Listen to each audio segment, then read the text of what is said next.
నాకు సంచులు వేసి ఇస్తారా?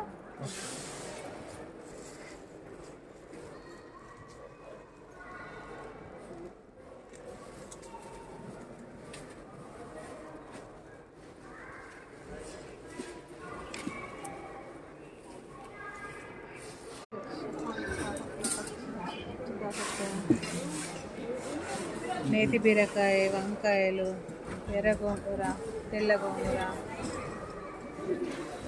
చిక్రాంతం కూర. ఇది ఏంటండి చిక్రాంతం కూర? చక్రాంతం. అది ఏంటది నాకు తెలియదు, అందుకే అంటుంది చక్రాంతం కూర. అంటే ఆకుకూరలేనా? ఆకుకూరలు కదా అవన్నీ ఆకుకూరలేదండి. ఓకే రైట్, తీసుకోండి. దీన్ని చూడాలి కదా, రీసెర్చ్ చేయాలా? రెడ్ పాలక్ తోటకూర లాగా ఉంటుందమ్మా. ఓకే. గ్రీన్ తోటకూర తెల్ల విత్తనం.